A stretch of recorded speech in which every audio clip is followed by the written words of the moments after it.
Sir నమస్కారం sir. నమస్తే అండి. సార్ ఆర్ఎస్ఎస్ రాష్ట్రీయ స్వయం సేవక్ సంఘ్ సో ఇది ఏర్పాటు చేసి దాదాపు 100 ఏళ్ళు అయితే పూర్తయిపోయింది సార్. మరి ఈ నేపథ్యంలోనే అంటే ఈ ఆర్ఎస్ఎస్ యొక్క హిస్టరీ ఏంటి, దీన్ని ఎవరు ఏర్పాటు చేశారు, ఎందుకు ఏర్పాటు చేశారు, మరి ఏ ప్రధాన లక్ష్యంతో ఇది ముందుకెళ్తుంది, దీనికి సంబంధించిన కంప్లీట్ హిస్టరీ ఒకసారి మీ మాటలో చెప్తారా సార్? 26 ఏళ్ల యువకుడు అప్పటికి హెగ్డేవార్ ఆయన చేతుల మీదుగా ప్రారంభమైంది ఇది.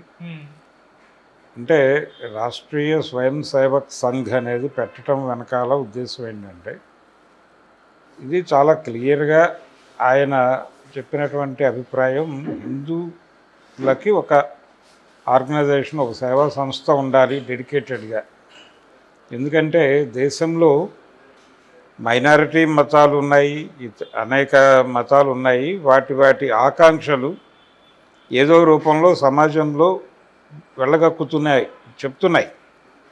వెళ్ళగక్కుతున్నాయనే మాట కరెక్ట్ కాదు, కానీ వ్యక్తం చేసే ప్రయత్నం చేస్తున్నప్పుడు హిందువులకు కూడా అలాంటి సంస్థ ఒకటి ఉండాలి కదా అనే ఉద్దేశంతో ఈ ఆర్ఎస్ఎస్ అనే దాన్ని 1925లో ప్రారంభించాడు ఆయన. ప్రారంభించిన తర్వాత వీళ్ళు గోల్వాల్కర్ ఈయన కలిసి ఒక నిర్మాణం అనుకున్నారు. గ్రామాలకు తరలండి అనేటువంటి పిలుపునిచ్చారు.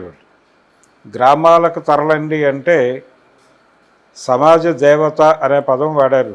సమాజ దేవత గ్రామాల్లోనే ఉంది కాబట్టి గ్రామాల్లోకి వెళ్ళి తెలుసుకుని వాళ్ళకి చెప్పండి, సంఘటితంగా ఉందాం, సంఘటితంగా మన ధర్మాన్ని కాపాడుకోవటం, దాంతోపాటు ఇతర మతస్థులు మన మీద ఏదైనా దాడి జరిపినప్పుడు అడ్డుకోవటానికి సమాయత్తంగా ఉండాలి ఎప్పుడు, సర్వవేళలా. అందుకని ఒక అంటే దృఢమైనటువంటి ఒక సైన్యం కావాలి మనకి. ఆ దృఢమైనటువంటి సైన్యాన్ని మనం ఎలా కల్చరల్గా కూడా డెవలప్ చేయాలి. వాళ్ళకి ఈ దేశం తాలూకా సంస్కృతి మూలాలు ఇవన్నీ కూడా అర్థం చేయించడంతో పాటు వాళ్ళ చేత కసరత్తులు చేయించాలి, కర్రసాములు చేయించాలి. వాళ్ళని దృఢంగా తయారు చేసి ఎవరితోనైనా తలబడే పరిస్థితిలో వాళ్ళని నిలబెట్టాలి. ఈ చైతన్యాన్ని హిందూ సమాజంలో, హిందూ యువతలో నింపటానికి కృషి చేయాలనుకున్న తర్వాత వాళ్ళు చేపట్టినటువంటి మొదటి కార్యక్రమం గ్రామాలకు తరలండి, గ్రామాల్లో ఉన్నటువంటి సమాజ దేవత దర్శనం చేసుకోండి అనేది ఒకటి. తర్వాత ప్రతి ఊరిలోనూ ఒక శాఖ పెట్టండి.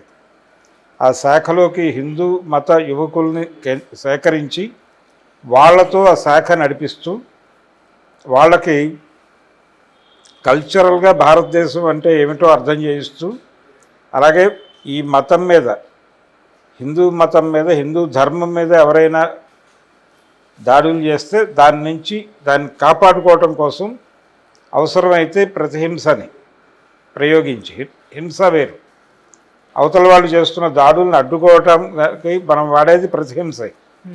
కాబట్టి ప్రతిహింసాత్మకంగా ఉండేలాగా, అడ్డుకునేలాగా, దాడులను అడ్డుకునేటానికి ఒక సైన్యం ఉండాలి. సైన్యం తయారు చేయాలంటే శాఖలు, ప్రతి గ్రామంలోనూ ప్రతి పేటలోనూ సంఘం ఉండాలి. ఈ సంఘం శాఖ ఉండాలి. ఆ శాఖ రోజు ఫార్మ్ అవ్వాలి. అది రోజు పొద్దున్నే నిలబడి ప్రార్థన చేసి అక్కడ కాసేపు హైందవ ధర్మానికి సంబంధించిన కొన్ని విషయాలు మాట్లాడుకుని, దాంతోపాటు ఈ కసరత్తులు, యోగాసనాలు, కర్రసాములు ఇవన్నీ ప్రాక్టీస్ చేస్తూ ఉండాలి నిరంతరం. ఇలా ఒక సుశిక్షితులైనటువంటి ప్రైవేట్ ఆర్మీని నిర్మించడం అనేది లక్ష్యం హిందూ మతం తరఫున.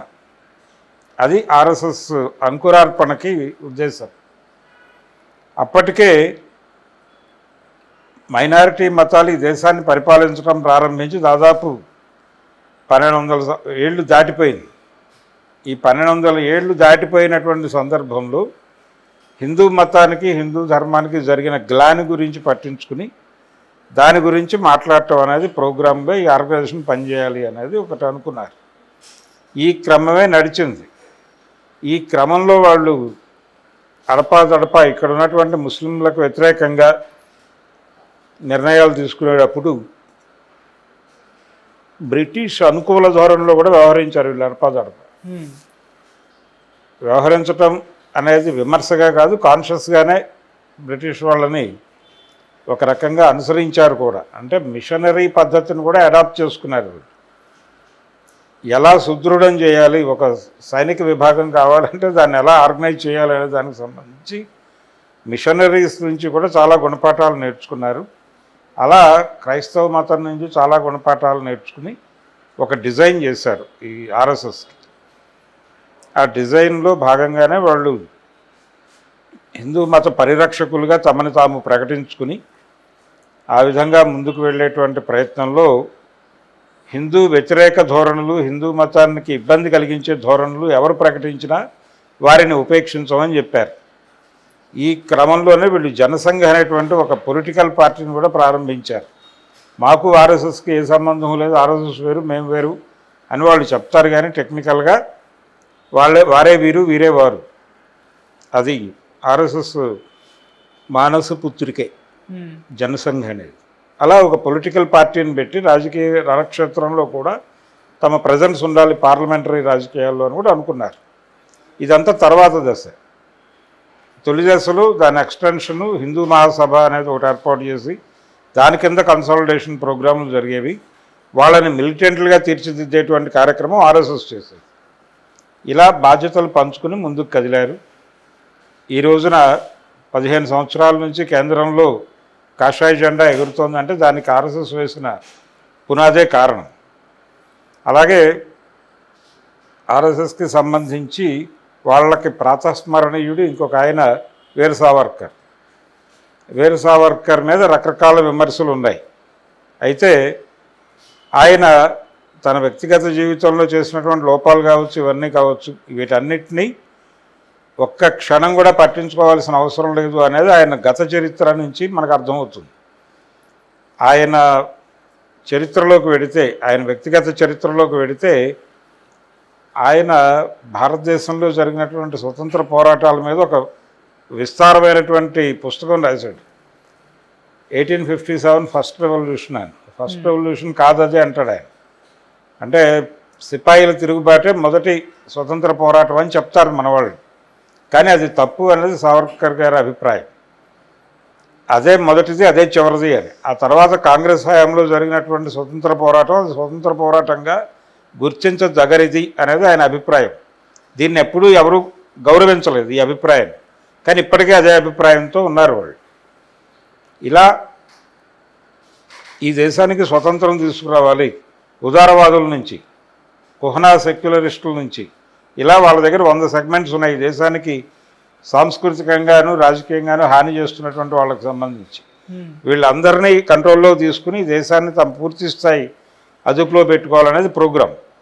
ఆ ప్రోగ్రాంని ఇప్పుడు శరవేగంగా చాలా యుద్ధ ప్రాతిపదికన నడిపిస్తున్నటువంటి ఆర్గనైజేషన్ ఇది.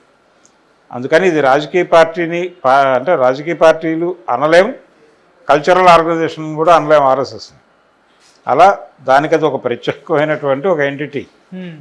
ఆ ఎంటిటీ ప్రస్తుతం భారతదేశంలో ఈ మైనారిటీల ప్రాబల్యం పెరిగిపోతుంది అనే అభిప్రాయాన్ని ప్రజల్లోకి తీసుకెళ్ళడానికి నిరంతర ప్రయత్నం చేస్తోంది.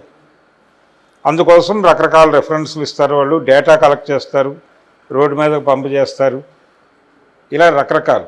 గాంధీ గారి మీద కూడా వీళ్ళ ద్వేషం ఏమిటి, గాంధీని హత్య చేసింది ఆర్ఎస్ఎస్ వాళ్ళే. కానీ ఆర్ఎస్ఎస్ అనే మాట వారు అనలేదు, ప్రపంచం కూడా అంగీకరించలేదు. ఆయన అప్పటికి హిందూ మహాసభతో ఉన్నాడు. అలాగే ఇతర అభిప్రాయాలు కూడా కలిగి ఉన్నాడు. ఆయన సావర్కర్ గారికి చాలా సన్నిహితుడు గాడ్సే. ఈ సన్నిహితత్వము వీటిలో నడుస్తున్నటువంటి ప్రాసెస్లోనే రకరకాల మహాత్మా గాంధీ హత్య కూడా వీళ్ళ సారథ్యంలో నడిచింది. దానికి ఒక రీజన్ ఏంటంటే నైతికంగా గాంధీ గారు పతనం అయిపోయాడు అనేది ఒక యాంగిల్. రెండో యాంగిల్ ఏంటంటే గాంధీ గారు హిందువులకి ముస్లింలకి ఏకకాలంలో ఏకైక నాయకుడిగా ఎదగాలనుకుంటున్నాడు అనేది రెండో అంశం. తాను ఎలాగూ హిందువుని కాబట్టి తను కొత్తగా తను అట్రాక్ట్ చేయాల్సిన శక్తులు ముస్లిం శక్తులు కాబట్టి వాళ్ళ కోసం హిందువుల జేబుల్లో నుంచి కొన్ని బిస్కెట్లు తీసుకెళ్ళి వాళ్ళకి వేసే ప్రయత్నం చేస్తున్నాడు. అందుకని తను ఎలిమినేట్ చేసేద్దామని చంపేశారు గాడ్సే గారి నాయకత్వంలో. ఆ టైంలో ఆర్ఎస్ఎస్ బ్యాన్ అయింది, జైల్లోకి వెళ్ళిపోయారు, అందరూ రకరకాలుగా కష్టపడ్డారు. మొత్తానికి బయటకు వచ్చిన తర్వాత 77లో మొదటి కాంగ్రెసేతర ప్రభుత్వాన్ని ఏర్పాటు చేసింది కూడా జనతా పార్టీ. 77లో జనతా పార్టీ గెలిచి ఇందిరా కాంగ్రెస్ నుంచి అధికారం హస్తగతం చేసుకుంది. మొరార్జీ దేశాయ్ గారు అధికారంలోకి వచ్చాడు, కానీ నిజానికి ఆ డిజైనింగ్ వెనకాల భారతీయ జనతా పార్టీ కంట్రిబ్యూషన్ ఉంది. ఇలా రకరకాలుగా భారతదేశంలో జరిగిన అనేక చారిత్రక ఘట్టాల వెనకాల భారతీయ జనతా పార్టీ ఉనికి ఉన్నప్పటికీ ఆర్ఎస్ఎస్ కదలికలు ఉన్నాయి. ఆర్ఎస్ఎస్ఏ ఈ దేశంలో రామజన్మభూమి నినాదాన్ని ముందుకు తీసుకెళ్ళడం ద్వారా జనాల్ని ఏకం చేశారు. కరసేవలు, శిలాన్యాసులు, ఇలా 100 ప్రోగ్రాములు పెట్టి ప్రపంచం మొత్తాన్ని ఎప్పుడూ అలర్ట్గా ఉంచారు. ఏం జరపడానికైనా వెనుదీయరు అనేటువంటి వాతావరణం కల్పించారు. ఇలా ఆర్ఎస్ఎస్ చరిత్ర ప్రస్తుతం చాలా ఇంపార్టెంట్